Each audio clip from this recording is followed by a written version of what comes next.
Hello friends, welcome to aari and craft work. என்னோட சேனலை subscribe பண்ணாதவங்க சப்ஸ்கிரைப் பண்ணுங்கள். இந்த வீடியோக்கு ஒரு லைக் கொடுங்க. உங்ககிட்ட ஒரு ஹாப்பி நியூஸ் என்னென்னா, நம்மளோட சேனல் வந்து 1000 சப்ஸ்கிரைபரை நம்ம கிராஸ் பண்ணிட்டோம். அதுக்கு உங்கள் எல்லாருக்கும் வந்து தேங்க்யூ. இப்போ நான் என்ன ஸ்டிச்சு சொல்லித்தர போகிறேன்னா, ஆரி அட்வான்ஸ் கிளாஸில் ஆரி கிராஸ் ஃப்ளாட் லோட் ஸ்டிச் தான் சொல்லித்தர போகிறேன். இதற்கு தேவையான மெட்டீரியல் என்னன்னு பார்த்துடலாம். சில்க் த்ரெட் வந்து உங்களுக்கு என்ன விருப்பமான கலரோ அதை நீங்கள் வந்து 2 எடுத்துக்குங்க. நார்மல் த்ரெட் எடுத்துக்குங்க.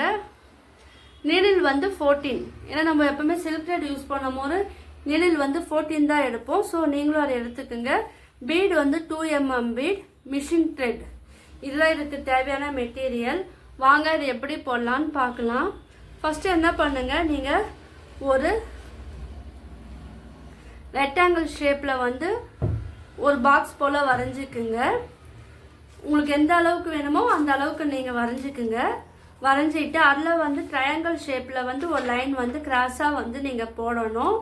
ஏன்னா இந்த ஸ்டிச்சு வந்து இப்படி போட்டு பழகும் போது தான் நம்மளுக்கு வந்து அந்த லைன் வந்து கிராஸாக வரும். ஸோ அதுக்காக தான் இங்கே வந்து முக்கோணம் ஷேப்பில் வந்து நீங்கள் ஒரு லைன் போட்டிங்கன்னா இது முக்கோணம் ஷேப்பாக நம்மளுக்கு கிடைக்கும். 2 முக்கோணமாக கிடைக்கும், இந்த கார்னர்லேயும் இந்த கார்னர்லையும். ஸோ நீங்கள் அதே போல் வரைஞ்சிக்குங்க. ஃபஸ்ட்டு நீங்கள் ட்ரை பண்ணும் போது சரியில்லை ட்ரை பண்ணி பாருங்கள். அதுக்கப்புறம் நீங்கள் வந்து சில்க் த்ரெட் வந்து நீங்கள் ட்ரை பண்ணிங்கன்னா உங்களுக்கு ஈஸியாக வந்துடும். இப்போ 2 த்ரெட் எடுத்தோம் இல்லையா, அதில் வந்து நீங்கள் வந்து 2மே சேர்ந்து முடி போட்டுக்குங்க. இது வந்து கவனமாக பாருங்கள். இந்த ஸ்டிச்சு வந்து நீங்கள் தொடர்ந்து பார்த்தா மட்டும்தான் உங்களால் இது வந்து போட முடியும். நீங்கள் யாரும் ஸ்கிப் பண்ணாதீங்க, ஃபுல்லாக வீடியோவை பாருங்கள். அப்புறம் உங்களுக்கு இந்த ஸ்டிச்சு வந்து புரியும். இப்போ என்ன பண்ணோம்,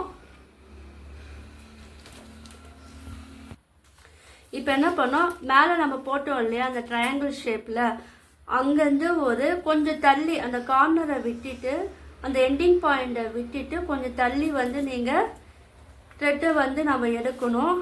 நீடில் வந்து குத்தி நம்ம ஸ்டிச் போடுவோம் இல்லையா, ஸ்ட்ரெயின் ஸ்டிச், அது பேக் ஸ்டிச்சு போல் நீங்கள் வந்து போட்டுக்குங்க. இது வந்து ரொம்ப சிம்பிளான ஸ்டிச்சு தான், ஆனால் நீங்கள் வந்து கவனமாக பார்க்கணும். இது பார்த்தா மட்டும்தான் புரியும். இப்போ என்ன பண்ணுங்க, போட்டாச்சு இல்லையா, இப்போ இதுக்கு கீழே வந்து பக்கத்துலேயே வந்து ஒரு குட்டியாக ஒரு லாக் ஸ்டிச் வந்து நம்ம போடணும்.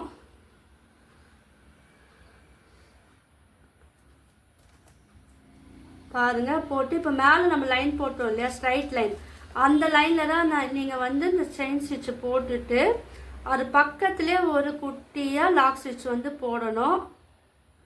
மறுபடியும் கீழே எடுத்துட்டு வாங்க. நம்ம சைடு லைன் போட்டோம் இல்லையா, அங்கே வந்து நீங்கள் இதே போல் இந்த ஸ்டிச் வந்து போடணும். இந்த சைடாக நம்ம எப்படி போடுறோன்னு நீங்கள் கவனமாக பாருங்கள். இப்போ மறுபடியும் அது பக்கத்துலேயே ஒரு குட்டியாக ஒரு லாக் ஸ்டிச் வந்து போடணும். இது வந்து நம்ம கேப்பு தெரியக்கூடாது. கேப்பு தெரியாமல் நீங்கள் வந்து சைடாக போடும் போது அந்த ஸ்டிச்சு வந்து பார்க்கறதுக்கு அழகாகும். நம்மளுக்கு வந்து கிராஸாகவும் இந்த பாக்ஸ் ஃபுல்லாக வரும். ஏன்னா இந்த லைன் வரைக்கும் நம்ம ஒரு மாதிரி ஸ்டிச் போடுவோம், இதுக்கப்புறம் வந்து வேறு மாதிரி ஸ்டிச்சு போடுவோம். ஸோ நீங்கள் வந்து வீடியோ வந்து ஸ்கிப் பண்ணாதீங்க, கவனமாக பாருங்கள். இப்போ மறுபடியும் இந்த லைன் வரைக்கும் நான் கவனமாக சொல்லித்தரேன் பாருங்கள். இப்போ இது பக்கத்துலேயே போட்டுட்டு ஒரு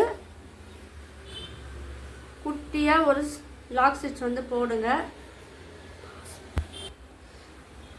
ஸோ நீங்கள் வந்து கவனமாக வந்து இந்த வீடியோ வந்து பாருங்கள். இந்த லைன் வந்து பக்கத்தில் போடணும். நம்ம ஏற்கனவே ஆரி ஸ்ட்ரைட் ஃப்ளாட் லோட் ஸ்டிச் நம்ம போட்டோம் இல்லையா, அது வந்து நம்ம நேராக போட்டுருக்கோம். இது வந்து கிராஸாக நம்ம போடுறதுனால கிராஸ் ஃப்ளாட் லோட் ஸ்டிச். இது லோடிங் ஸ்டிச்சில் இதெல்லாம் ரொம்ப முக்கியமான ஸ்டிச். ஸோ நீங்கள் கவனமாக பாருங்கள்.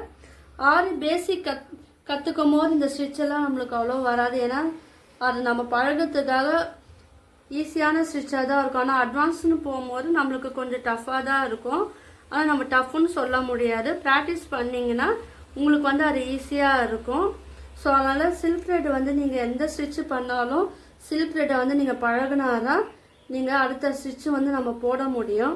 இப்போ அந்த லைன்லேயே போட்டு ஃபினிஷ் பண்ணிட்டோம் பாருங்கள். இப்போ நம்ம என்ன பண்ணோன்னா, இப்போ இந்த லைன் வரைக்கும் நம்ம இந்த மெத்தடில் போட்டோம் இல்லையா, இப்போ என்ன பண்ணோன்னா இந்த ஸ்டிச்சு போடுறோம் இல்லையா, இப்போ மேலே நீங்கள் போடும் போது நல்லா கவனமாக பாருங்கள். மேலே போடும் போது மேலே போட்டுட்டு பக்கத்தில் நம்ம அந்த ஸ்டிச்சு போடுறோம். ஆனால் கீழே வரும்போது மட்டும் கொஞ்சம் வித்தியாசப்படும்.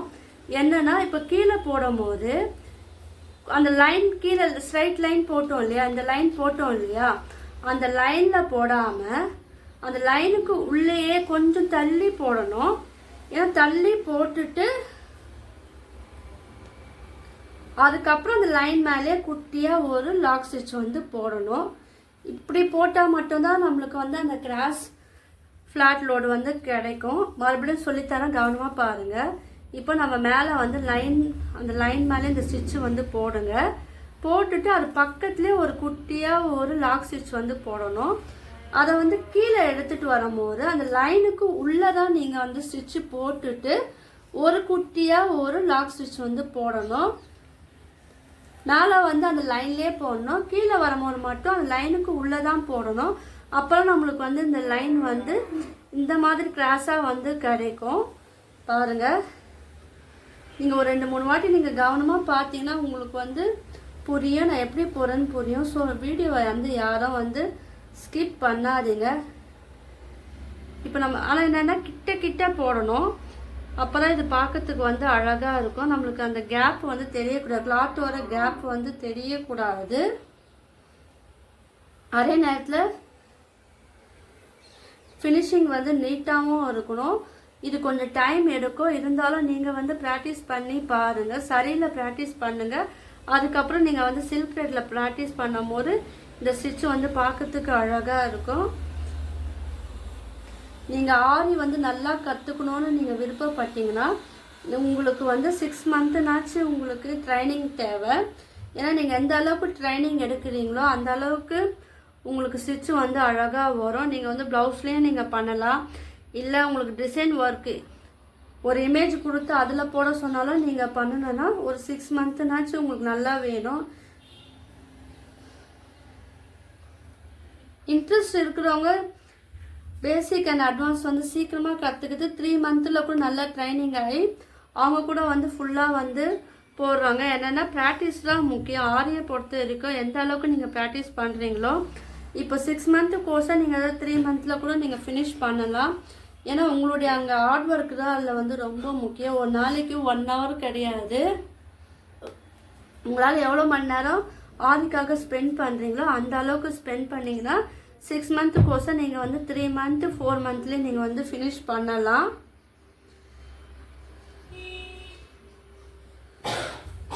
இப்போது பாருங்கள், இந்த மாதிரி தான் வந்து இந்த லைன் ஃபுல்லாகவே நம்ம போடணும். நான் இது வந்து ஃபினிஷ் பண்ணிவிட்டு காமிக்கிறேன் பாருங்கள்.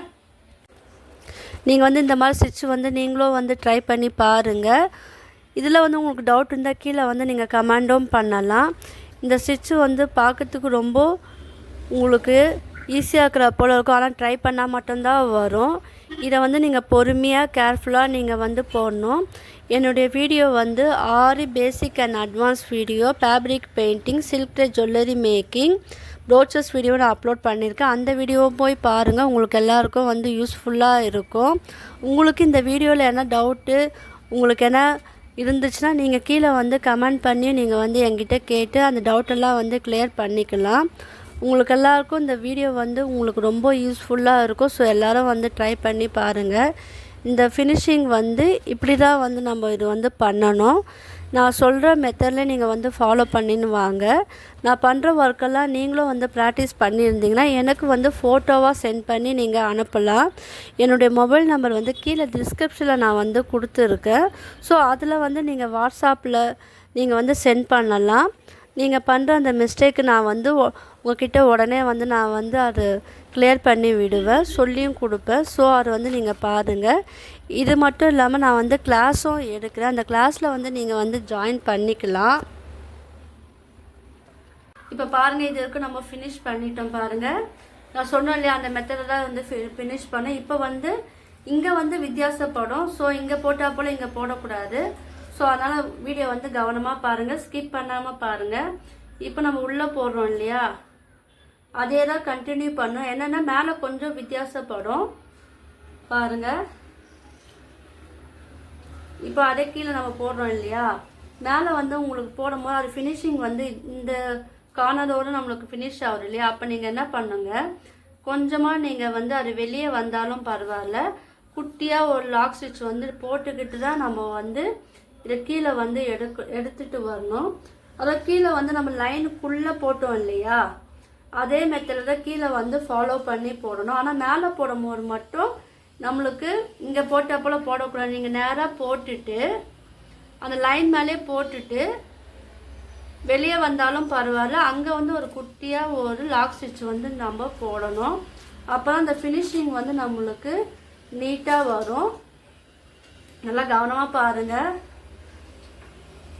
இதோட ஃபினிஷிங் வந்து எப்படி இருக்கும்னு நீங்கள் தொடர்ந்து பார்த்தா மட்டும்தான் உங்களுக்கு புரியும், நீங்களும் வந்து போட முடியும். அந்த ஷேப்புக்கு வந்து நம்ம வந்து இது ஃபினிஷ் பண்ணாரா இது பார்க்கறதுக்கு இந்த ஸ்டிச் அழகாக இருக்கும். பார்த்தீங்களா, அந்த கார்னர் வந்து நம்ம எந்த இருள முடியுதோ அதுக்கேற்றப்பல நம்ம ஃபினிஷிங் ஒர்க் வந்து நீட்டாக பண்ணணும். கொஞ்சம் வெளியே வந்தாலும் பரவாயில்ல, அந்த லைனை விட்டு வெளியே வந்தாலும் கொஞ்சம் தள்ளி நம்ம அந்த ஸ்டிச்சு வந்து போடணும். எட்ஜ் வந்து கொஞ்சம் நம்மளுக்கு ஷார்ப்பாகவும் இருக்கணும். இதில் நீங்கள் ப்ளவுஸில் போடும் போது இது பார்க்கறதுக்கு ரொம்ப அழகாக இருக்கும். நம்ம போட்ட ஸ்டிச்சே போடுற விட இறப்பில் கொஞ்சம் வித்தியாசமாக நம்ம போட்டால் நம்மளுக்கும் ஹாப்பியாக இருக்கும், கஸ்டமருக்கும் ரொம்ப பிடிக்கும். ஸோ இந்த மாதிரியே நீங்கள் ட்ரை பண்ணி பார்க்கலாம். இப்போ நம்ம வந்து ஃபினிஷ் பண்ணி முடிக்க போகிறோம் பாருங்கள். இப்போ நம்மளுக்கு அந்த ஷேப்பே வந்துருச்சு. இப்போ வந்து நீங்கள் என் நாட் போட்டு இதை வந்து ஃபினிஷ் பண்ணி முடிச்சிடலாம். இப்போது நம்ம இது ஃபினிஷ் பண்ணிட்டோம் இல்லையா, இப்போ என்ன பண்ணுங்கள், 2mm பீடு எடுங்க. அதை வந்து நம்ம ஒவ்வொரு பீடாக வந்து இதை சுற்றி வந்து நம்ம கொடுக்கும் போது இது ஒரு இந்த ஷேப்பு பார்க்கறதுக்கு வந்து அழகாக இருக்கும், ஃபினிஷிங்கும் வந்து நல்லாயிருக்கும். இந்த 2mm பீடுக்கு பதிலாக நீங்கள் வந்து சுகர் பீடும் வந்து நீங்கள் கொடுக்கலாம்.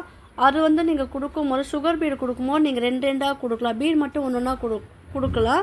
இந்த வீடியோ உங்களுக்கு பிடிச்சிருக்குன்னு நினைக்கிறேன். பிடிச்சினா லைக் பண்ணுங்கள், ஷேர் பண்ணுங்கள், கமெண்ட் பண்ணுங்கள். என்னோடய சேனலை வந்து சப்ஸ்கிரைப் பண்ணுங்கள். தேங்க்யூ.